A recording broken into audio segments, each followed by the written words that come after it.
गुरु नानक ने मिथिहास को अगे नहीं किया। गुरु ग्रंथ साहब के मिथिहास नहीं है, फिर दूसरा इतिहास भी नहीं है। इस प्रपंच में साचे नाम की वडाई मत को धरो गुमा। केवल सच की गल है, परमात्मा की गल है, सिद्धांतिक गल है, कोई इतिहास नहीं। इतिहासक ग्रंथ साढ़े सूर्य प्रकाश अक्सर हिंदुस्तान के गुरुद्वारे शाम को कथा होती है, वो है इतिहास। गुरु ग्रंथ साहब विच नहीं है, मिथिहास गुरु ग्रंथ साहब विच नहीं है। केवल तो केवल सिद्धांत है, सच्चाई है, सत्य वचन। ये जो ऋषि मुनिया ने किया है, इस मिथिहास को ही सिद्धांतिक रूप में पता है कौन बयान करते हैं? सता ब्रह्मंड। गुरु घर के कीर्तनी सन। गुरु ग्रंथ साहब जी महाराज के सतगुरां की बाणी, भगतां की बाणी, भट्टां की बाणी, फिर दो कीर्तनियां की बाणी, सता ब्रह्मंड। दोवें कीर्तनी सन। जिन बासक नेत्रे गतया करने ही दान, जिन समुंद विरोलिया कर मेर मथान। 14 रतन निकालियन की तौन चाना, घोड़ा कीर्तन सहजदा जद कियो पलान। कलविक ध्रुवन दारसा चलिया रे बाण, धनक चढ़ायन धर्म दा जस हंदावान। सता ब्रह्मंड। गुरु अमरदास की उपमा करते कहते हैं, हे गुरु अमरदास, तुसी इस जीवन के खीर सागर नूं रिड़के, यही सागर है, यही सागर है। कि मैं इस वास्ते खुलासा कर रहा, संसार सागर है, पानी का सागर है, जीवन सागर है, ताकि गल पूरी पकड़ विच आ जाए, समझ विच आ जाए। जिन बासक नेत्रे गत्या करने ही तान, जिन समुंद विरोलिया कर मेर मतान। 14 रतन निकालियन की तौन चानान। हे गुरु अमरदास, तुसी हिमालया पर्वत का मदाना बनाया, शेष नाग का नेत्रा बनाया। गुरु अमरदास की उपमा पे कर दे, पहले पातशाह तो बाद दूजे की भतीजे। तो तुसी आखोगे ये गल कुछ अनहोनी जापती है। जीवन सागर इसे विचों निकलणगे पदार्थ, नौन अमृत प्रभ का नाम, दे ही में इसका विश्राम। अमृत का कुंभ इसे चो निकलेगा, अमृत इसे चो प्रगट होगा। धन है ओ मनुख जिसने अमृत का कुंभ जीवन विचों प्राप्त कर लिया, और जीवन चो होगा, किसी समुद्र चो नहीं मिलेगा, किसी पहाड़ चो नहीं मिलेगा। ये अमृत जीवन चो मिलेगा। और कोई जीवन खाली नहीं जिहदे अमृत का कुंभ नहीं है। बहुत पुरानी गल, एक सज्जन मैनू कह लगे जिहड़े 14 रतन निकले ने पुराणा च लिखे है, उन्होंने 14 रत्ना विच शराब भी है, शराब भी है। तो तुसी प्रचारक लोग इतना फिर क्यों बंटते हो? ये रतन है, 14वां रतन है।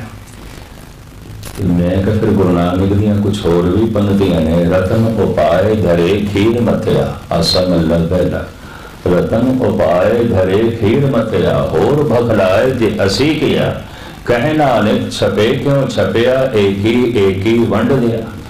पुराणक मिथिहास ये कहता है, जब 14 रतन कढ़े दानवां ते देवतियां ने मिल के, तो 14 केड़े ने गण के थोड़े सामने रख देते हैं। सही मन रंबा वारणी, अमी शंख गजराज, बिखधन ससी कलवतर, धनक धनंतरवाज। ये 14 तो कहन दैता ने यह आख्या, असी दोहां ने मिल के कढ़े ना देवतियां, अद्धे साढ़े अद्धे थोड़े।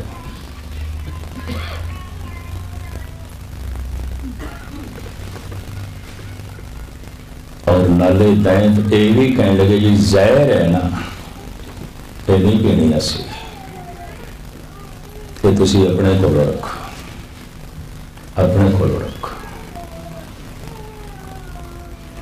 हुण इतिहास ये कहता है जहर पी गए शिव जी। कौन दूसरों के दुख वंडदा है? कौन दूजिया की विपता किसी की बांह पकड़ता है? 14 कश्मीर के सारे ब्राह्मण बावां पसार के आए गुरु तेग बहादुर साहब को आनंदपुर साहब, आनंदपुर साहब।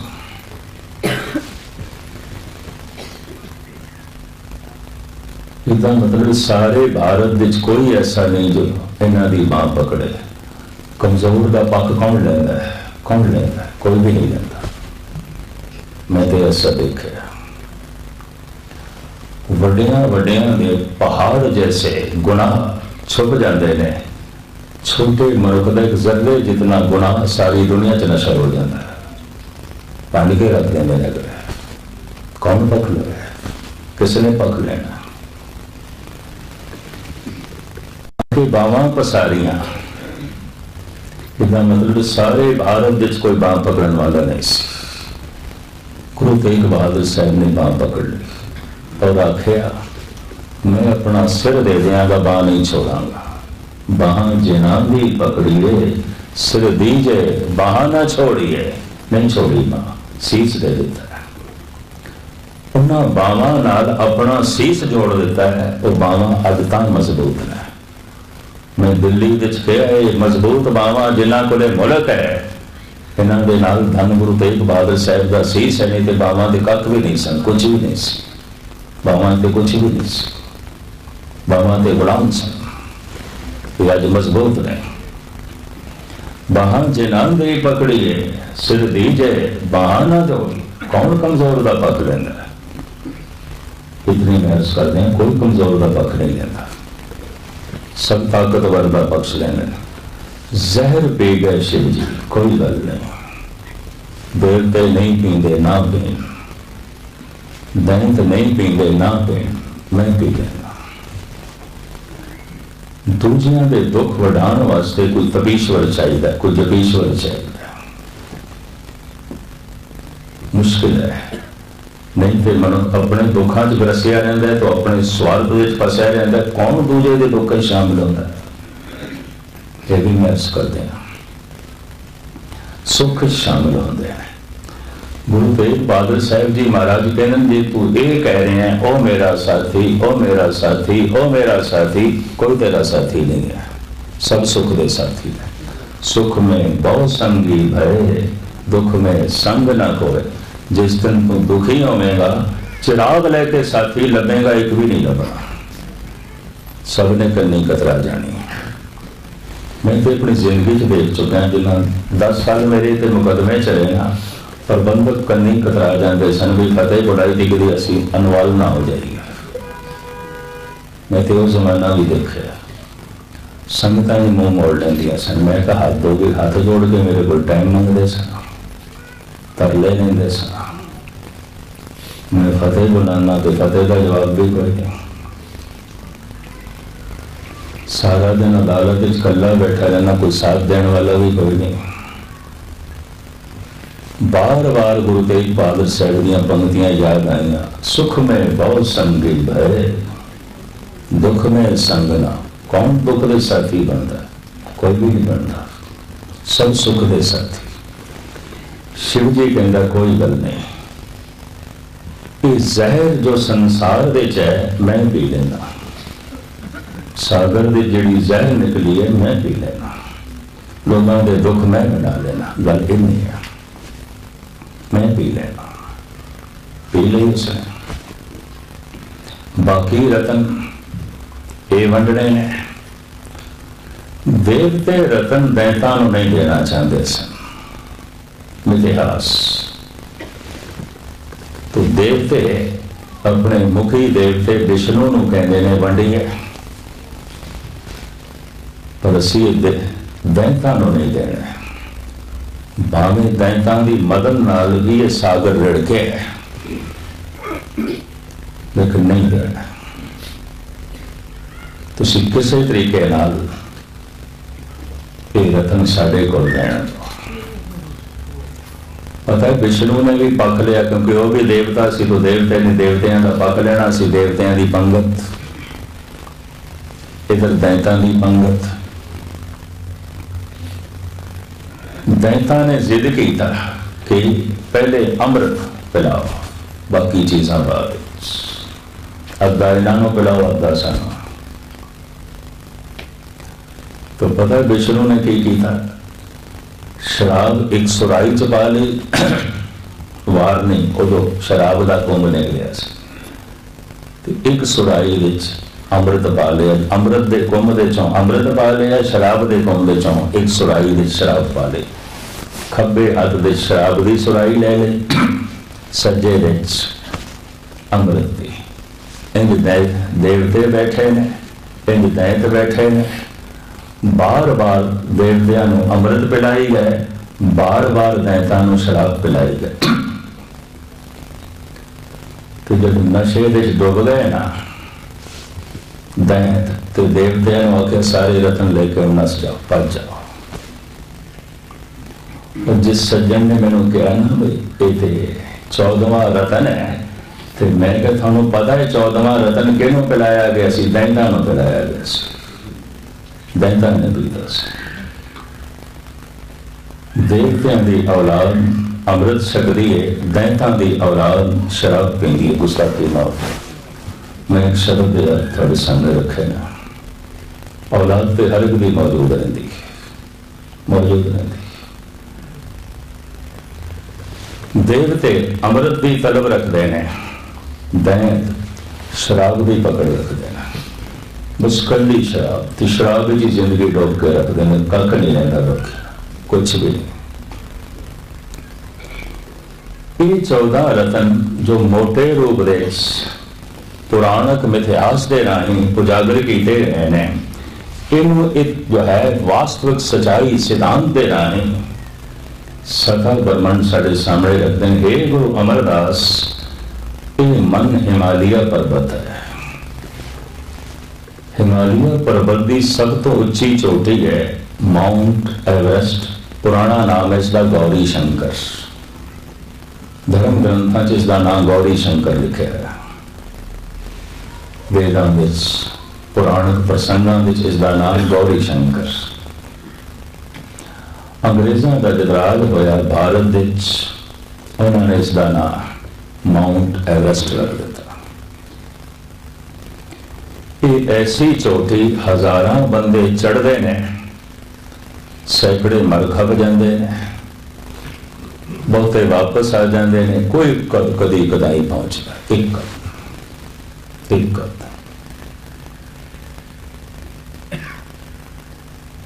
यकीन जानो मन तो पार होने की ते हजारां लखां ही कोशिश करते हैं, अद्धे ते रस्ते च मुड़ना मुश्किल है।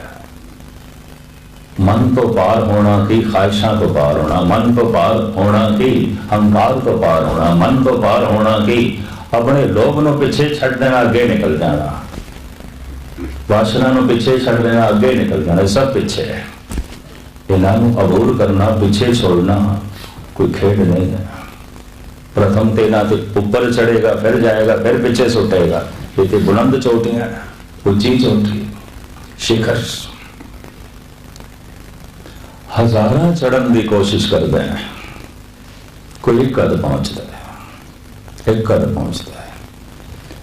हे गुरु अमरदास जी, तुसी तो इस मन का मदाना बना लिया, सुमेर पर्वत का मदाना बना लिया थोड़े हथों। जिस मन तो पार होना बड़ा औखा है, तो सही मन नूं तुसी मंथन दे चला देता है, प्रभु सिमरन दे चला देता है, जप दे चला देता है, ये तो मदाने ही बन गए। जिन बासक नेत्रे कथया, शेषनाग का तुसी नेत्रा बना लिया। पता सप किवें चलदा है, सज्जे खब्बे सज्जे, कभी सप नूं चलदा होया आप देखना, सीधा नहीं चल सकता, और जितना लंबा होगा इन सज्जे खब्बे चलेगा। नाम जपन लगो, सुरत सज्जे खब्बे चलती, कभी परिवार याद आया, कभी शब्द याद आया, कभी धन संपदा याद आई, फिर कभी वाहिगुरु याद आया, फिर कम धंधा याद आया, फिर गुरु याद आया। इस तरह सज्जे खब्बे सुरत चलती हर एक दी। ये तो सत्य है, ये तो शेष नाम है। चंगे तो चंगे अभ्यासियों की भी ये गल है, फर्क सिर्फ इतना है, कोई मान लेंदा कोई नहीं मनता, कोई कबूल करता है कोई नहीं। सीधी सूत किस दी चलती, किसी की भी नहीं, सब दी टेढ़ी चलती, सब दी विंगी चलती, कदी सज्जे कदी खब्बे। बैठा है वाहगुरु वाहगुरु करता जा रहा है सज्जे खब्बे, कदी परिवार याद आता है, कदी संसार याद आता है, कदी धन याद आता है, कदी रूप याद आता है, कदी कीते कर्म याद आते हैं, कदी कुछ घटनावां याद आती हैं। गुरु किथे, परमात्मा किथे? सज्जे खब्बे सज्जे खब्बे सज्जे खब्बे।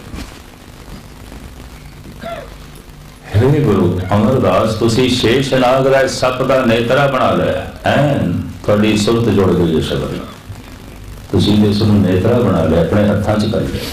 जिन बासक नेत्रे गत्या करने ही दान, जिन समुंद विरोलिया कर मेर मदान। जीवन सागर का जिसने मंथन किया, हे गुरु अमरदास तुसी समुंदर का मंथन किया है। ये गुरु अमरदास जी की उपमा की सत्ता ब्रह्मंड कह रहे हैं।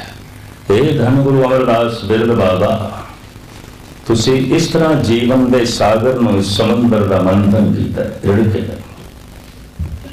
जिन समुंद विरोलिया कर मेर मदान, मन नूं मदानी बना लिया तुसी।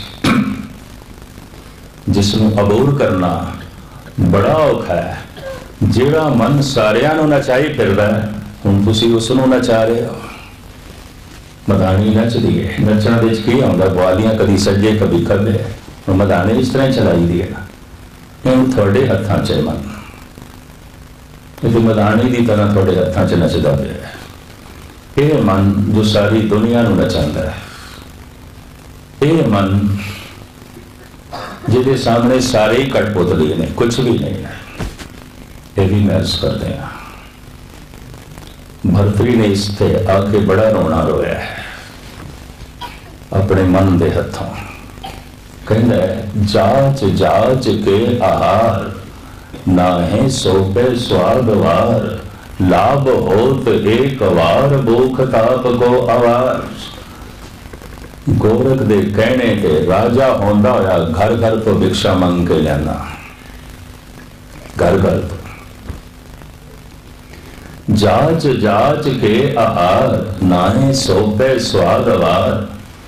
वो रहिंदा जंगलों सी, आम किसी लोगों को पता नहीं है राजा उज्जैन का है। राजस्थान में जिसने तप किया, रियासत इसकी सी उज्जैन, जी अजकल मध्य भारत है।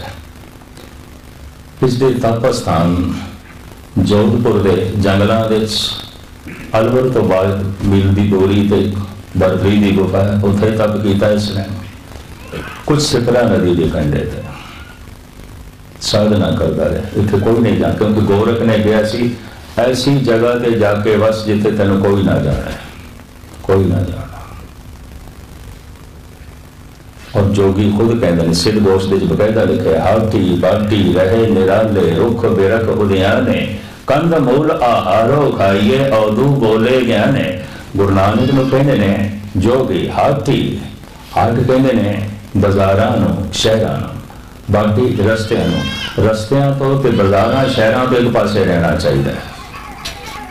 रुख बिरख उद्याने, जिथे कोई बंदा ना होवे, उद्यान दे बयाबान जंगल दे किसी दरख्त थले रहना चाहिए, मनुखा नाल संबंध नहीं रखना चाहिए।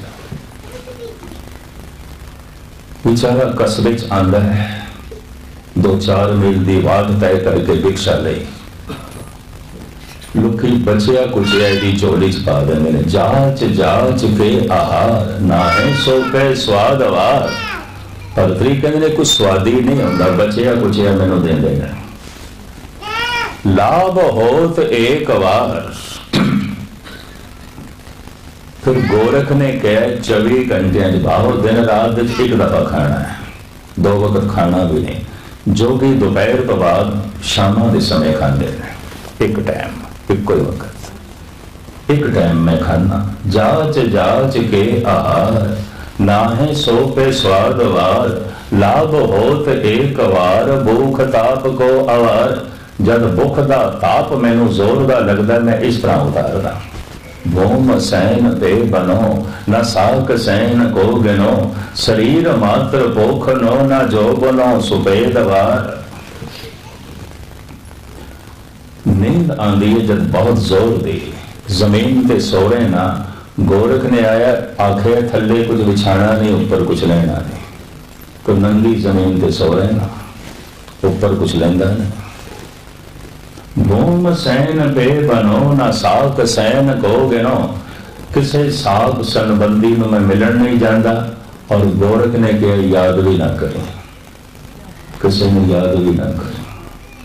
ना साक सैन को गिनो, शरीर मात्र पोखनो, ना जोबनो सुबेग वार। इस तरह शरीर की पालन पोषणा ते साधना करदियां करदियां जोबन ढल गया, वाल चिट्टे हो गए, बुढ़ा हो गया। बरतरी खीन चीर गोदरी, अनेक लीर सौकरी, करी उजार झोंपरी, अधैन ग्रंथ वार वार। गोरख ने आख्या टाकियां कठियां करके चोला बनाना है, एक रंग का एक कपड़े का चोला नहीं पहनना, तो लीर कठियां कीतियां घर घर तो ओदी खिंता बनाई है, ओदा चोला बनाया पहने। खीन चीर गोदरी, अनेक लीर सौकरी, करी उजार झोंपरी, अधैन ग्रंथ वार वार। बिल्कुल उजाड़ बयाबान जिथे बंदे को नहीं चुगी बनाई है। समा पास करदा, जपे हुए मंत्रां नूं मुड़ मुड़ के जपदा रहना, पढ़े हुए ग्रंथां नूं मुड़ मुड़ के पढ़दा रहना। अध्ययन ग्रंथ वार वार, बार बार धर्म ग्रंथां का अध्ययन करना, पढ़दा रहना और जपदा रहना।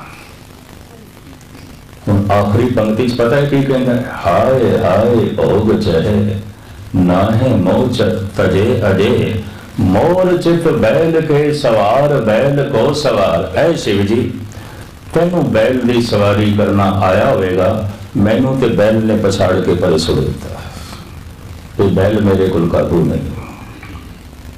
मैं इतना कुछ कीता है, मैं मन तो पार नहीं जा सका। पर इतनी सच्चाई ते कबूल की थी है, इतनी सच्चाई कबूल करना है जब तक का फल है, नहीं तो कौन कबूल करता है। बड़े झूठ पे बोलते हैं कई, साड़ी समाधि लग जाती है, सानू सचखंड के दर्शन। मैं कही जो कह रहे हो थोड़े कहने ही दसदा पाया, झूठ खंड जींदे हो गए, सचखंड कोई नहीं, कुछ भी नहीं है, कुछ भी नहीं।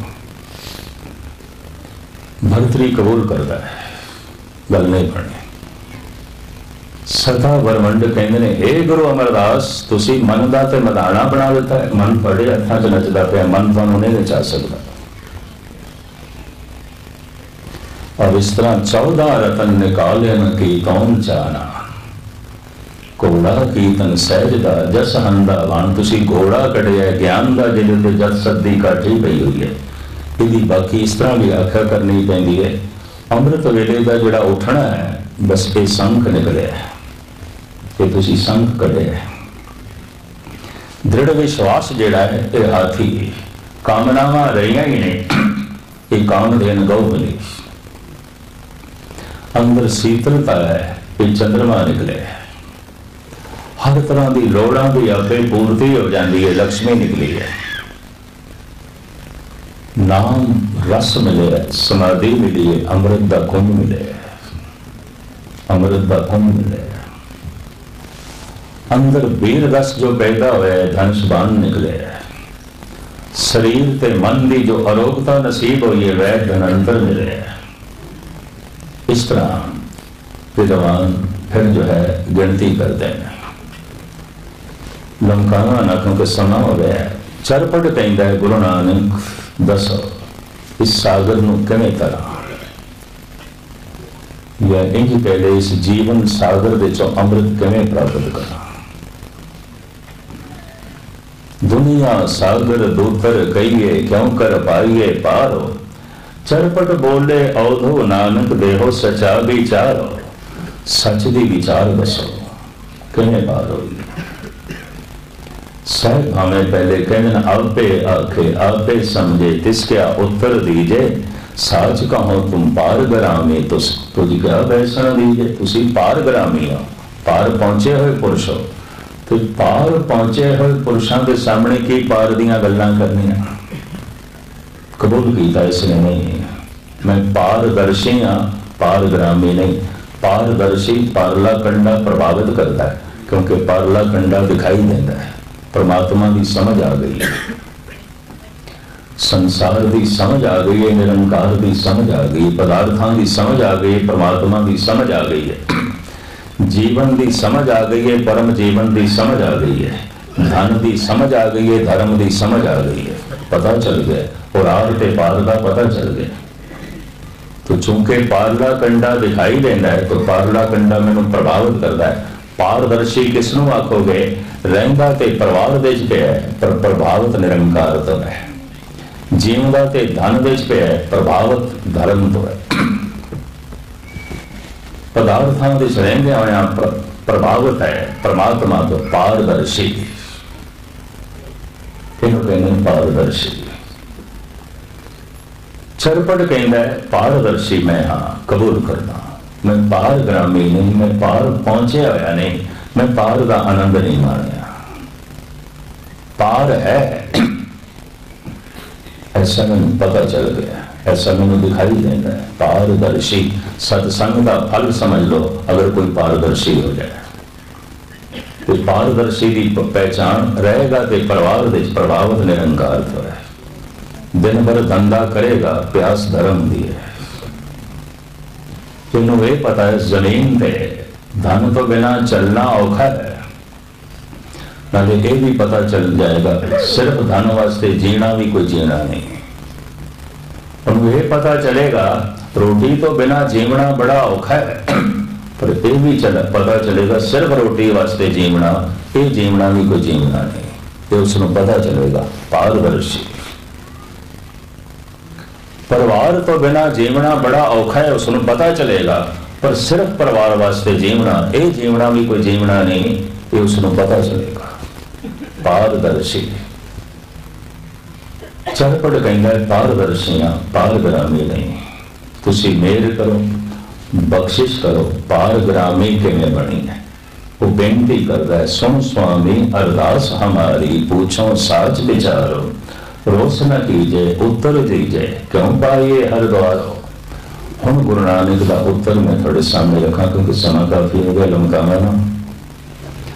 सतगुरु जिवें चरपट नूं दस कहने, ऊपर सवाल है थले जवाब है। कभी सिद्ध गोष्ठ पढ़ना इस तरह ही है, पहले सिद्धां के सवाल में फिर गुरु नानक का जवाब, सारी बाणी इस तरह ही है। हम तो सहूलियत है, प्रिंसिपल साहिब सिंह का ठीक है, भाई वीर सिंह जी का ठीक है, शब्द कोश है, पढ़ सकते हो। नहीं तो किसी जमाने से बहुत कठिनाई सी, जब दास ने बाबा बलवंत सिंह निर्मले तो ये गुरबाणी ग्रामर पढ़नी शुरू की सी, उदों इस तरह की कोई साधन नहीं सी। मैंने याद है बड़ी सिर खपाई करनी पैंदी सी, बड़ा समा लाना पैंदा सी। अज तो बड़ी सहूलियत है, हुण कीता की जाए, मनुख को समा ही कोई नहीं। हर काम वास्ते समा है, गुरबाणी नूं समझण वास्ते समा कोई नहीं। सब कुछ का समा है। बच्चों को अपना धन समझा जाए तो बुढ़ेपे का सहारा समझा जाए, इन्हों संभालने का समा कोई नहीं। तो जब समा कोई नहीं, बच्चे कोमल ने बीज बोए ने, ये धरती जब सख्त हो गई, जवान हो गई, उन्होंने बीज बहने नहीं। तो भी मैं कर देना 9 साल के बच्चे को मुसलमान लोग सुन्नत कर देंगे। 9 साल तो पहले पहले हिंदू यज्ञोपवीत करा देंगे, जनेऊ पहना देंगे। 10-11 साल तक के बच्चे को अमृत छका देना चाहिए, बाद नहीं छकेगा, धरती सख्त हो जाएगी, बहुत कोमल करनी पड़ेगी, बड़ी मेहनत करनी पड़ेगी। पर इन्होंने बच्चों नाल इस ढंग की मेहनत होवे कि अमृत वेले इन्हां नाल बैठ कोई वाहिगुरू मंत्र का जप होवे, ना मां को समा ना प्यो को समा। तो फिर जब बच्चे हाथ नहीं रहते तो सिर्फ 4 कौड़ियां रह जाएंगे, फिर रोंदे ही फिरते। फिर कुर्लाना बच्चे भी धन है और परम धन है लंकाना। सतगुरु चरपट नूं हुण दसदे ने, इस सागर नूं किवें पार करिए। तो थोड़े ज़हन दे च गल बैठ जाए, इस वास्ते मैं दोहरा देना, सागर दे च पानी है, संसार दे च पदार्थ ने। सागर दे च लहरां ने, संसार दे च समस्यावां ने। सागर दियां लहरां नहीं गिणियां जा सकदियां, संसार दियां समस्यावां नहीं गिणियां जा सकदियां। इतनियां ने। हर नवां दिन नवी समस्या पैदा करता है, पल पल विच नवी समस्या। सागर दे कदी कदियां उच्चियां लहरां उठदियां ने, संसार दे कदी कदी वड्डियां समस्यावां पैदा होंदियां। सागर दे कदी कदाई किसी कोने तूफान आ जाता है, संसार दे किधरे बहुत बड़े हादसे हो जाते हैं, जैसे अजकल चल रहे हैं कश्मीर दे लड़ाई, भारत के पाकिस्तान की चिंता बड़ी परबल बनी है, हादसा है, किधरे भूचाल आ जाता है, सिंध देश तूफान आ गया, हजारां मनुख डुब गए, हजारां मवेशी डुब गए, सैकड़े घर बर्बाद हो गए। तूफान आ जाता है सागर के किसी किसी कोने, संसार दे किधरे किधरे बड़ा हादसा हो जाता है। सागर दे कदी कदाई कोई जहाज शिप डुब जाता है, संसार की खबर बनता है। संसार दे कदी कदाई कोई एक जीवन की किश्ती पार हो जाती है, इतिहास बनता है, उसकी गल बनती है, उसका जिक्र होता है। बेड़ी अगर चल पवे तो लहरां कटदियां ने, अगर मला सोचे लहरां शांत होवन तो फिर मैं बेड़ी ठेलांगा, कभी शांत नहीं होगा। जेड़े कहते ने जरा वो मसला ठीक हो जाए अमृत छक लवांगे, जरा वो समस्या हल हो जाए अमृत वेले उठांगे, फलाना काम पूरा हो जाए, वो समस्या हल हो जाए, फिर ऐन पूरा नितनेम करया करांगे। मैं उन्होंने कहना होना लहरां कदी नहीं शांत होंदियां, तो ये उड़ीक करते रहे भी लहरां शांत होन तो फिर बेड़ी ठेलांगे नहीं, लहरां दे विच ही ठेलनी पैंदी है। समस्यावां दे होंदियां अमृत वेले उठना पैंदा है, समस्यावां दे होंदियां होया नाम जपना पैंदा है। समस्यावां दे बड़े बड़े अवतारां दियां भी सन, बड़ियां बड़ियां लहरां उन्हां नाल टकराइयां, समस्यावां ते रहणगियां, एक समस्या हल होई दूजी, एक लहर आई दूजी, ये सब कुछ दे होंदियां जपना पएगा। बेड़ी जब चल पैंदी कोई चप्पू मारना शुरू कर दिंदा, लहरां कटणियां शुरू हो जांदियां, रस्ता बन